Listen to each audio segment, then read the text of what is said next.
So I'd like to get into today's broadcast, and I want to talk about the details of how our current mayor of London has failed our communities and our younger generation. Again, I want to see your comments below. I'll be going to them in about 2 or 3 minutes, but I want to tell you the facts.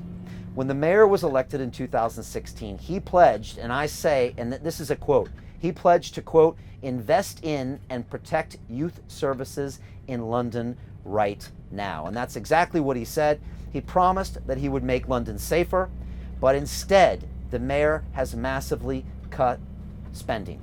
And the youth services budget were cut by 46% between 2012 and 2019. 46%.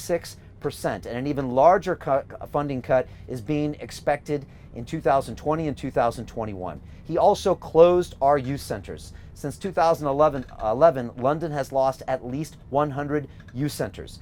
And the number went from 234 in 2011 down to 130 youth centers last year. That's a net loss of 104 sites. No wonder we are suffering from problems. More than 560 youth workers have lost their jobs. And guess what? That coincided with a rise in youth violence overall, as spending on the youth services were cut by 46%, and now 29 London councils have cut their budgets by a combined £36.3 million. Imagine that money being taken away from your community centers and helping the youth. And yet the mayor wonders why he's just had his 100th teenage murder on his watch.